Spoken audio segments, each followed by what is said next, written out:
Hello, my name is Julie and this is KS Mom Crochets, and today is Crochet Podcast number 104. So I only have a couple things to share with you guys today. Life just got really busy for me with work and everything else, and I just didn't have time to make a video or really crochet that much. So I thought that I would get on here and share with you all the things that I actually made last week. But like I said, I just didn't have time to make a podcast last week. So hopefully I'll be able to get some crochet time in so that I can make some more things to share with you guys. So I'll just go ahead and get started. So the first thing that I finished is my Praline pinwheel doily.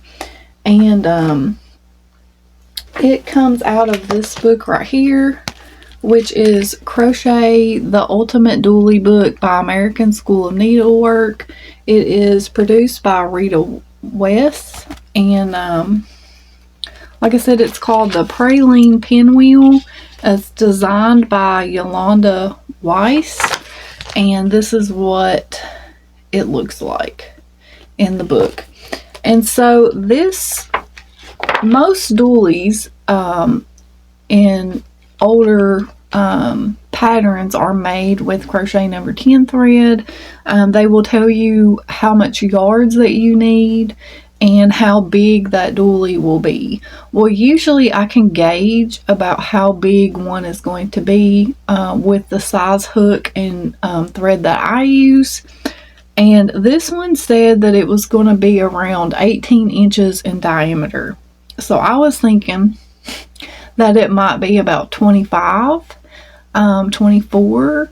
You know, I didn't think that it would grow as much as it did, but y'all, this thing is huge. So I was making this to go on my coffee table. I tried to make one before and it was too small. And so I decided to make this one, and now it's too big. So for now, I'm going to use it on my kitchen table. I'm not sure if what I will do with it after I finish my table runner that I'm making. I don't think that I will put it on a ring.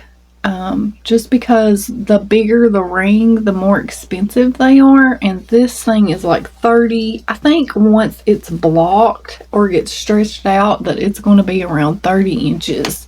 I think when I measured it, it was like 28, and it's going to be really hard to show you all. Usually I hold a piece of foam board up, but my foam board is too small because I cut it. And even if I hadn't cut it, I still think it would be too small. So I'm going to try to show you. I mean, this thing is huge. I know it's hard to see the design. Hopefully my shirt will help the design show up. So I had started working on this back in February. I'd started it, and I tried to finish it a couple weeks ago and I ran out of thread. So my husband had bought me some more thread so that I could finish it, and I didn't think that I would need that much. Well, this is how much that I have left, and this is Curio number 3 thread. It's 295 yards for each one, and this is the color Hawk, and I used almost the whole thing. Like, this is a full one compared to my new one that I used. So, I mean, I could probably get like a small one, like maybe that size out of this. But yeah, I mean, it used a lot. I bet it used over 400 yards easy. And like I said, it's like 30 inches. I did use a 3.25 millimeter hook on this. But I just love the design. And what really made this grow is the treble crochets that you see right there. The last 2 rows of this took at least an hour to get around. I'm really slow at triple crochet or treble crochet, and yeah, it took me a long time to get around this this doily, because like I said, I can't even get it all in frame because that's just how big it is. I did take a picture of it on my kitchen table that I will pop in a picture of, or maybe I already have, showing you what it looks like on there. And my kitchen table is I think it's 38 inches wide, and like I said, this hasn't been blocked, and I know these stitches will like stretch if I block it, so it's definitely going to get bigger than even what it is. So I'm really happy with how that it turned out. I'm definitely going to try to find one that's smaller so that I can make one for my coffee table, because like I said, that was my goal. There it is in color right there. And in case you all don't know, the reason that I don't use number 10 thread for doilies, I have made bookmarks and stuff out of it. It's just really hard for me to see. Even with my glasses on, I can't hardly see it. So, yeah, I don't know. I really like it. I just don't know. I'll find somewhere for it. We'll see what I end up doing with it. But even if I wanted to put it on a ring, I don't think that would be enough thread to even go around it. But like I said, this is it folded in half, and like I just can't get over how big it got. I'm really happy that I got it done though. But like I said, I will try to make another one for my coffee table since this one didn't work out. And hopefully third time's the charm and the next one will be the right size. Last thing that I got finished for this podcast is my monster that I was making. And it comes out of this ginormous book right here, Crochet Monsters by Megan Lapp. And she's also known as Crafty Intentions on like Etsy and stuff. This book is so awesome, and it's like I thought that I had my monster all planned out. Well, obviously plans change, and I ended up adding more to this monster. So what I mentioned in my last podcast when I started it, number 103, I actually added more details to it that she provides in this book. I also changed the arms that I was doing just because they were more simple to do. Some of her designs I feel like are there's kind of a lot of detail in a really small space, I guess. Not really detail, but just like how the shaping and stuff is. And I didn't really want to do that. I just wanted something more simplistic for the arms, and I really like how that he turned out. Now, did he turn out like I envisioned? No. No, he didn't. I feel like that he just kind of took on a life of his own, and he just evolved as I was making him.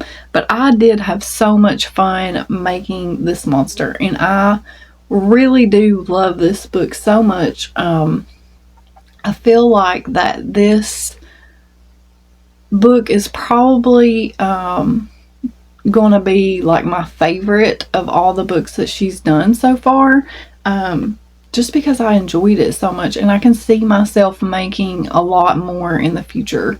It wasn't as overwhelming as I thought that it was going to be, just because of the way that I went about creating what I wanted. Like I kind of had an image in my head of what I wanted just based on her designs that she had done, and as I was making him, like I said, he kind of evolved and I added more detail. And so this is what he looks like. I think he turned out super cute. Oh my goodness. Oh my goodness. So he does have his tail. I love how he turned out. I think that this yarn just really brought him to life, just gave him a whole new look than what he would have looked in a solid color. I did add a little bit of solid just to break up that variegated a little bit. I kind of wish that I had made his mouth area a solid just looking at him in camera. I thought about giving him a belly patch in a solid color just to give him a little more something right here in the front, but I didn't really feel like I had enough room, and I kind of thought that it wouldn't look right. So I really love his face. I'm not sure if you can tell that he has eyelids there over his eyes. This right here, this mouth actually pulls down like that because it's like a piece that you sew on, and then you sew the teeth on the inside of it. Okay, so I'm gonna give quite a bit of detail of how I created this, just because there's so much to it, like the way that this book is set up. That way, if somebody out there likes the way that I did this, or maybe they want something similar but they want to change it, they will know what parts that I used and what they look like on something. So she does have different body parts and different sections, so I will just tell you what that I used to make this one. So first of all, I did use a 3mm hook, and this is a DK weight yarn. It is Big Twist Menagerie from Joann, in the color Purple Emperor Butterfly. And this color right here is a Bonbon Ants yarn that I got a while ago from Mary Maxim in the color Merlot. And it just matched this yarn. I feel like that it just matched this yarn so perfectly. And I have more variegated and solid in that Bonbon that go together. Definitely green. There's definitely a green that I have that I want to make a monster out of eventually. And so for the eyes, I did have these glitter eyes that have the discs that you put. It's like a clear eye, and then you put the disc on that makes them look glittered. I did just go with purple glitter just because I really didn't think that blue or any of the other colors that I really had would look right. And yeah, so I'm thinking that these are about 20 or 22 millimeters. I'm not positive on that because the ones that I have don't really have sizes on it, and I didn't measure it, so I'm not sure what size they are. I know in her book she uses a worsted weight yarn and like a 30 millimeter eye, I think, but I think that they suited him really well. Okay, and so for the body, I did an egg-shaped body with no mouth, and it has legs worked into the body. So you start with your feet and you work up, you know, and your whole body is connected, and it kind of like decreases in to make the head part just a little bit skinnier so that it gives like an egg shape. And that body is on page 89 in the book. The ears are a double layer pointed folded ears, which are on page 252. And I really enjoyed making these ears. Like, I usually don't like making little fiddly, like you know, like the parts, like arms and ears and all that. Like, that's not my favorite part. My favorite part is making the bodies. But I really enjoyed making these ears. They were a lot of fun. So you make the back and the front is separate, but then you crochet them together. So I really liked that. I felt like it was very easy, but it also gave a really nice detail to this ear, or to my monster. And that is on page 252.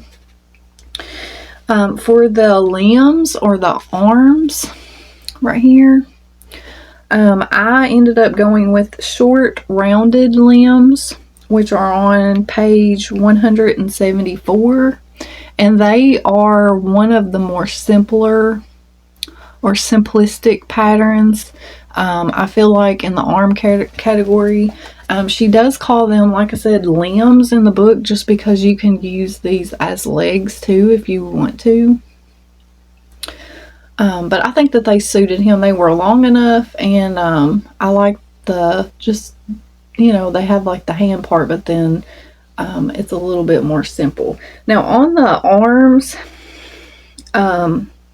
it was a little bit hard to do with a DK weight yarn. I feel like that it would have been easier with a worsted weight yarn.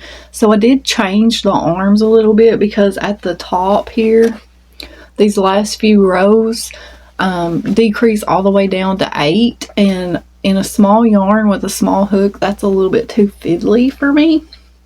So I left it at 10, and I decreased down to 8 at the very last stitch, and I don't think that it really hurt anything to do that. It just was easier on my hands, and I think that it worked out fine. So I think that's the only big change that I made. Everything else was following exactly how it was written.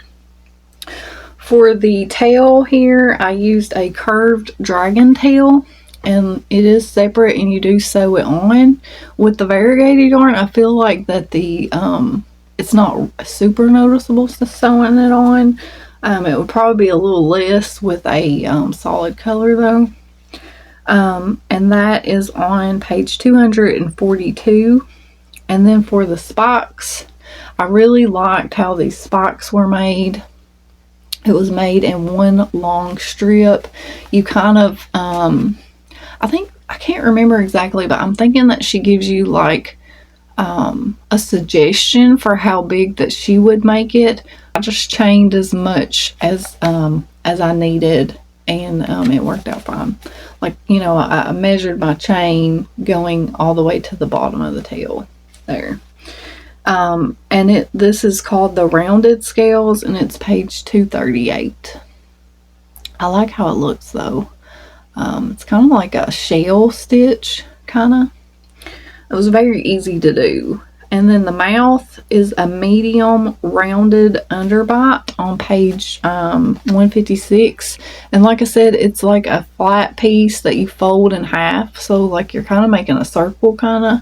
And then you sew it like this to the bottom. And when I first was looking at it, I was putting it on wrong. So you really have to pay attention. Like I was putting the folded part at the bottom, but that's not how you put it on. You put the flat part, and if you make it, you'll know what I'm talking about. The folded part is what goes at the top, and it's not showing up really good on camera. You can see it more better on like in person, but it really does look like an underbite. And then for the teeth, I used 2 separated rounded teeth on page 329. And I just did those in some scrap white that I had. I did use a sport weight yarn to make the teeth. They would have been a little bit bigger in the same weight in the DK. But I did use a sport weight, and I think that it turned out really good. One tooth is bigger than the other tooth, just a little bit, and it was really easy to make. You know, you're just working in a chain, and it didn't take no time. I actually made 3 different teeth and tried them on before I decided, because I didn't decide to do this part until after I had him all done. And for the eyes, I did a thinner eyelid on page 139. And that is all of the parts that I chose for this. But like I said, he evolved as I made him. So when I started with him, and I will pop up a picture, I finished everything except for this part and the eyelids, and I tried to give him a little smile because that was what I had planned to do. And I was like, this does not look that cute. I don't like it. It's not enough, you know? And so I changed my mind, and I ended up giving him more detail on his face. And I really do love that I did that. And the thing about this pattern or this book is that once you complete your monster, I mean, I could go back and add more to just this one pattern if I wanted to in the future, because those parts are just, you know, you're just sewing them on. You just sew more parts on. So I really do love how he turned out. I hope that you all enjoy seeing him. I know that there will probably be a lot more in my future. I'm not sure when I will make another one, but I am itching to use more of this yarn. I'm just not sure. I'm not sure what I'm going to make next. I just haven't I haven't really decided on a new project yet. I did want to say that in her books, two things that she does in her books. One thing I do not like at all, and that is she chains one. Slip stitch chains one after each row. I never do that. It does leave a seam, like you'll be able to see a staggered seam in your piece. So I just skip that. I ignore it, act like it's not even there, and I just continue working in a continuous round. So that is one thing that she does always do. Another thing that she does, and a lot of people love this. I am one of those people that I just don't really like doing that. It gets me out of my groove, and that is staggered decreases. I know that it makes your finished piece look better to have your decreases on, you know, not on top of each other. So instead of doing like, and she does that for her increases too. Instead of doing 1 increase, 2 increase, 3 increase, like for each row, she does like 1 increase, and then the next row would be like 1 increase, 1, or something like that. Like she staggers it to where that they end up not being on top of each other. So it makes each row that you're doing different. Even though it's still a standard increase, it's just written differently. So I mean, that's not like a deal breaker for me or anything, because like I said, a lot of people do enjoy doing it like that. But for me, it makes me have to stop and be like, think about it, you know, because I'm so used to you know, it just being written, patterns being written differently. So I usually just do it standard, because for me, when it's like that, I can just keep working without having to constantly go back to the pattern to see how she did it, because that's just not embedded in my brain. But like I said, it does, the way that she does it in the book does make your finished piece look better, and not so gappy and stuff, you know. So I guess it's just a personal preference thing and how you prefer to do it.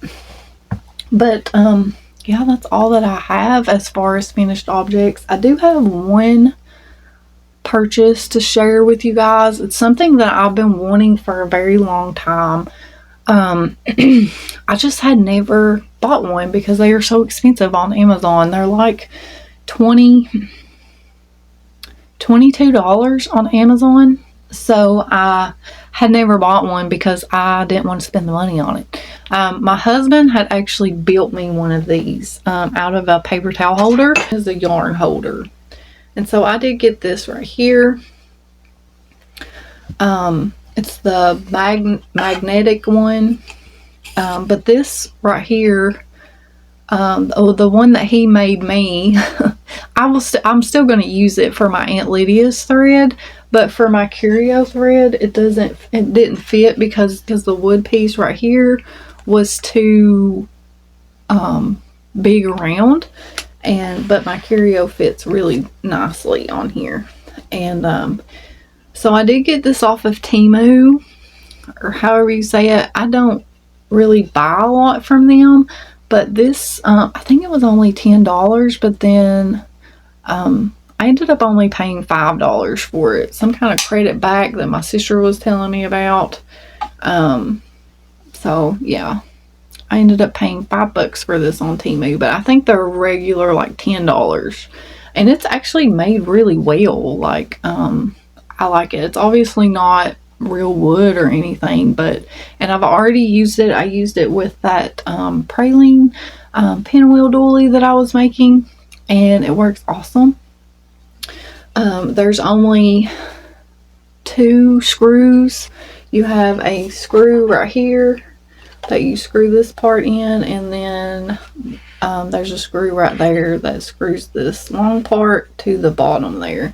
And then, like I said, it does have a magnet at the top and then a magnet there, and the magnet is very strong. And I didn't have any problems using it. It didn't come apart. It just kept spinning. I could yank on it pretty hard without it moving too. So I really enjoyed using this a lot, and I'm so happy that I got it, because like I said, they do sell this exact looking one on Amazon, but it's like $22. So I just wanted to share that because I really love it so much. The only thing about it was, and this is so funny, is I was, like I said, I was using this and I had this one on it, and I had it stretched across from the coffee table to the couch, and my husband didn't see the thread, and he walked through that way and it caught on him and he jerked the whole thing apart. It was so funny. Oh my gosh, I laughed so hard. But yeah, I just had to share that. But that's the only thing that I bought, and I was really happy to have it. So yeah, I think that's all that I have for you guys. I hope you enjoyed hanging out with me for a little while. Hopefully I will get some more crocheting done so that I have more to show you in the next podcast. I know this weekend is going to be really busy, so I'm not sure how much that I will actually be able to crochet, so we'll see. But if I skip a week here and there, I am going to try to have like a look inside or something to just kind of fill in that gap a little bit. So hopefully that's okay. But yeah, so thanks for hanging out with me, and until next time guys, I will see you in another video. Bye.